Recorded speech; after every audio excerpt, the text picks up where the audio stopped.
That's why you need to be a bit careful. A claw. It sounds a bit dramatic. You put in 100 million and you get 200 million back. Give them back. No.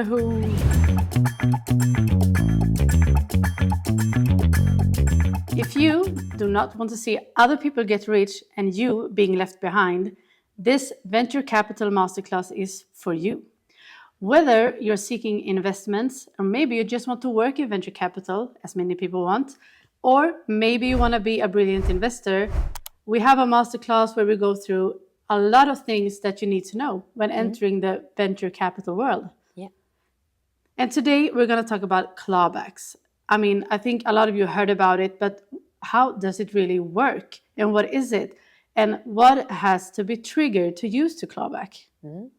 That's why we have our business lawyer here, Kat, to explain everything we need to know about the clawback. It sounds a bit dramatic, the clawback. It is a bit dramatic. This is what I'm... Yeah, a claw. Taking something back. That's right. Okay. Yeah.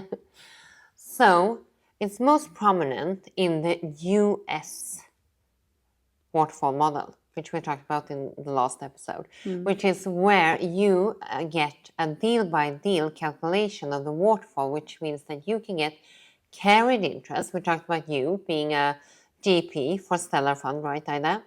So, if you do a great deal, your first investment, you put in 100 million and you get 200 million back. Then, and I'm the LP, then I will calculate it deal by deal.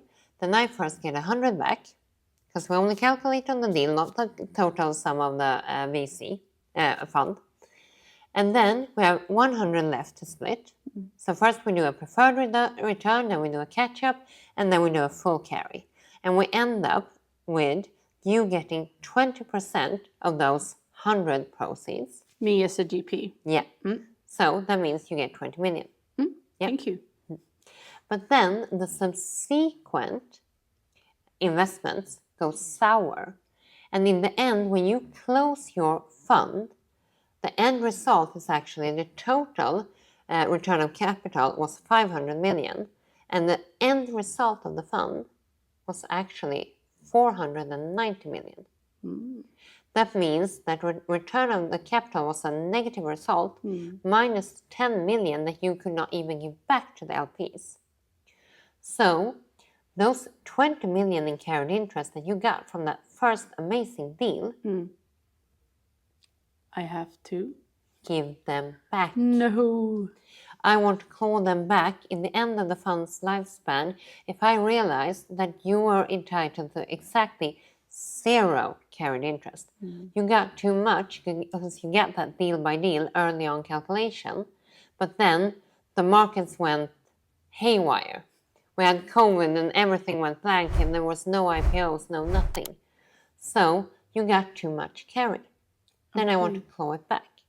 So when we ended up with the real results, we saw that it was negative. Yeah, you had too much carry. And it doesn't have to be negative, it just means that you got too much carry. It could be a positive, but you were entitled to 12 million, not 20. Then I would claw back 8. But in this case, the problem will be, well, it will be several problems. One will be, what if 4 years ago you distributed those 20 million to you, because the GP is typically a legal person, right? And the fund manager is a legal person. But then you're a partner. You were the senior partner and you had 4 other partners, 2 other senior and 2 junior. And then you had a deal team of 5. All of you get part of those 20 million. All of you get part of that carry. So then, I mean, what if somebody even left the firm? You have to go chasing down individuals in worst case. Yeah. And another thing is, most likely you will have paid taxes, so you will have a tax burn-off. And in most LP agreements, where you regulate the right to a clawback, you will say that the clawback is everything but not the part you paid in taxes. So if you got 20 million and you paid 5 million in taxes, I will only claw back 15 million. So at least that's something. But it's not good for me as an LP to have that tax burn off, and it's not good for you as a GP. So nobody wins. And that's why typically you will only have the clawback in the end of the fund's life, because you don't want to go clawbacking too early in case it's not needed because of tax burn off and so forth.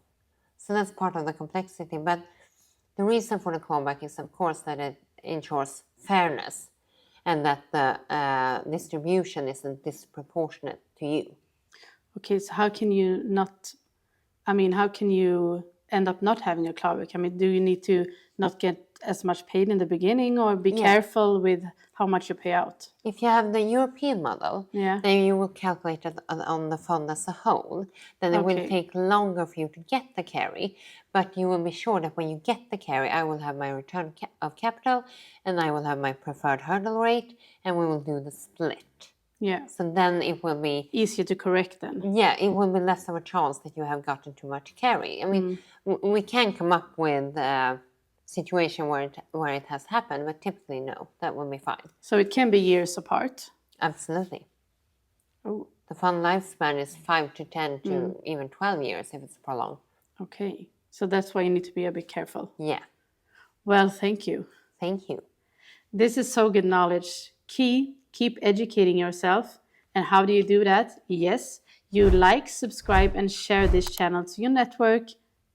And let us know what you want to know more about. Exactly. And just drop questions. And also tell us about your companies or businesses. And our favorite sponsor of the day? Our favorite sponsor is LA Fitness. Thank you for having us today. Bye-bye. Bye.